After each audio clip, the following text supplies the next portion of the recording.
और आइए अब आपको दिखाते हैं औरैया में मुस्कान पार्ट 2। पत्नी सताए तो किसे बताएं। मेरठ में सौरभ मर्डर केस के बाद देश के अलग अलग हिस्सों में ऐसी तस्वीरें सामने आ रही हैं जिसमें पत्नियों के टॉर्चर की कहानियां सामने आ रही हैं।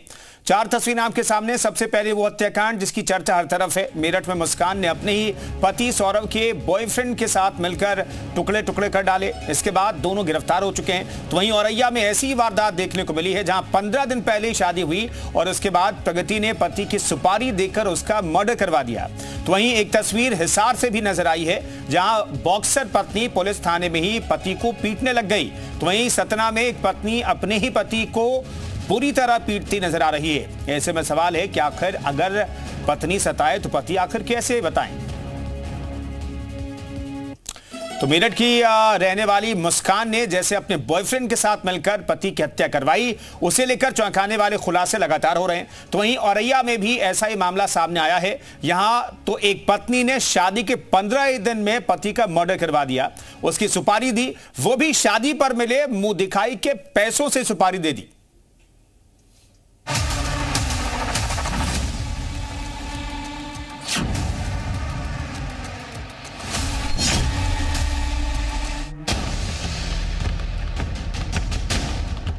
पंद्रह दिन पहले शादी और 15 दिन बाद पति का कराया मर्डर।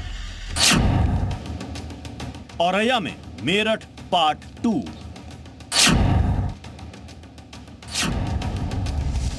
काली साड़ी पहने और हाथ में हथकड़ी लगाई इस महिला को देखिए। यह है औरैया की रहने वाली प्रगति यादव और साथ में है वो बॉयफ्रेंड जिसके साथ मिलकर इसने भी मेरठ की मुस्कान वाला कांड कर दिया। शादी को मात्र 15 दिन ही हुए थे कि इस महिला ने अपने ही पति की सुपारी दे दी और उसका मर्डर करा डाला। और इसके भी पीछे उसकी और उसके बॉयफ्रेंड की साजिश शामिल थी। दरअसल प्रगति यादव और औरैया के रहने वाले दिलीप यादव की शादी 5 मार्च को हुई थी और अभी 15 दिन ही बीते थे कि दिलीप के लापता होने की खबर मिली। पुलिस ने तलाश की तो पता चला कि पति प्रेमी के साथ मिलकर पति की हत्या करा दी। इस वक्त मैं मौजूद हूँ दिदियापुर के उसी क्षेत्र में जहाँ पर ये दिलीप नाम का जो शख्स था वह SS यादव क्रेन सर्विस चलाता था और यहाँ पर हाइड्रा और क्रेन का बिजनेस करता था। अभी 5 मार्च को ही उसकी शादी हुई थी और 19 मार्च को वह घायलावस्था में सहार थाना क्षेत्र में मिला था और इसके बाद 21 तारीख को उसकी मौत हो गई। इस मामले में औरैया के SP ने खुलासा करते हुए उसकी पत्नी, प्रेमी और एक कॉन्ट्रैक्ट किलर को गिरफ्तार किया है। दरअसल प्रगति यादव 4 साल पहले अपने प्रेमी अनुराग के साथ अवैध संबंध में थी और वो दिलीप के साथ हुई शादी से नाखुश थी और शादी के बाद उसने अपने बॉयफ्रेंड अनुराग के साथ मिलकर पति दिलीप की हत्या की प्लानिंग रची और उसके लिए 1 लाख रुपए की सुपारी दे डाली। ये वही पैसे थे जो प्रगति को शादी पर मुंह दिखाई में मिले थे। मर्डर की प्लानिंग और सुपारी के बाद 19 मार्च को दिलीप की हत्या कर दी गई। दिलीप बहुत ही भोला लड़का था, इतना मासूम लड़का था। उम्र ही कितनी थी उसकी, 21 साल का मात्र था। उसको अपने काम से काम मतलब रहता था, काम पे ध्यान देता। कहीं उसका ना तो कोई यार था ना कोई दोस्त थे। यहाँ अपना काम कर लिया, उसके बाद हम लोग यहीं बैठते थे, उसका कोई मतलब नहीं था। समाज कितनी बुरी दशा में जा रहा है, किसमें आदमी भरोसा करेगा आज के समय में। हम तो मांग यही करेंगे, कड़ी से कड़ी सजा होनी चाहिए। प्रगति यादव मेरठ की ही मुस्कान की तरह बेहद शातिर थी। अब जरा ये भी समझिए कि कैसे उसने अपने आशिक के साथ मिलकर पति के मर्डर की पूरी प्लानिंग की।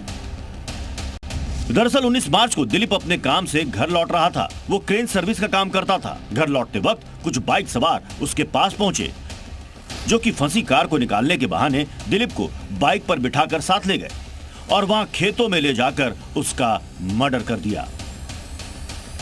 प्रगति यादव और अनुराग यादव के बीच में गहराई से प्रेम था और साथ में रहने के लिए अपना पति को रास्ते से हटाने के लिए अनुराग को प्रगति ने 1 लाख रुपए भी पहले दिया था और अनुराग यादव ने राम जी के साथ 2 लाख रुपए में सौदा किया था कि इनको हत्या करें। इसी तहत जो घटना के दिनांक 19 तारीख को व्हाट्सएप कॉल के माध्यम से प्रगति यादव द्वारा अपना पति का लोकेशन भी अपना प्रेमी को पास ऑन किया था, जिसको आगे चलते हुए अनुराग ने जो दूसरा राम जी है उनको बताया था और उन लोग पीछे लगे ये मदद किया। दिलीप के लापता होने के बाद पुलिस उसकी तलाश कर रही थी। इस दौरान प्रगति अपने मायके में थी। पुलिस ने जब सब खंगालना शुरू किया तो केस की परतें खुलने लगी। पुलिस सीसीटीवी की मदद से बाइक सवारों तक पहुंची। इसमें दिलीप बाइक सवारों के साथ जाता नजर आया। पुलिस ने दोनों युवकों की पहचान की। इसके बाद मुखबिर से मिली जानकारी के आधार पर पुलिस ने राजू नागर और अनुराग को गिरफ्तार कर लिया। उनकी मोबाइल की जांच में चौंकाने वाला खुलासा हुआ। इसके बाद पुलिस को प्रगति का पूरा प्लान पता चला। पुलिस को जांच में पता चला कि अनुराग और प्रगति के बीच पिछले 4 साल से प्रेम संबंध था। औरैया पुलिस को उनका चैट भी मिल गया, जिसमें अनुराग और प्रगति ने दिलीप की हत्या को लेकर बात की थी। पुलिस के मुताबिक प्रगति अपने प्रेमी अनुराग से शादी करना चाहती थी। इन दोनों से एक 315 करोड़ का बरामद और 2 जिला कारतूस ईच मिला। दूसरे समय पर यह पता चला उनका सहयोगी जो था, जो साथ में था, उसका नाम अनुराग यादव, जो कि मृतक दिलीप यादव का पत्नी प्रगति यादव का सेम गांव का रहने वाला है और प्रगति यादव से लगभग 4 वर्षों से उनका प्रेम प्रसंग चल रहा था। गहराई से और दूसरा समय पर यह ज्ञात हुआ कि अनुराग यादव ने प्रगति यादव का चलते हुए इशारा करते हुए ये पूरा हत्या का प्लानिंग किया है। प्रगति कितनी शातिर थी इसका अंदाजा इसी बात से लगाया जा सकता है कि मर्डर वाले दिन वो लगातार हत्यारों के साथ संपर्क में थी और अपने पति की लोकेशन उनके साथ शेयर कर रही थी। और इसी की वजह से आरोपी आसानी से दिलीप तक पहुंच गए। औरैया की प्रगति को अब लोग यहाँ की मुस्कान कहने लगे हैं। वो मुस्कान जो कि मेरठ की रहने वाली थी और उसने भी इसी की ही तरह अपने पति सौरभ का मर्डर किया था और इसमें उसका बॉयफ्रेंड साहिल शामिल था। ब्यूरो रिपोर्ट, जी मीडिया।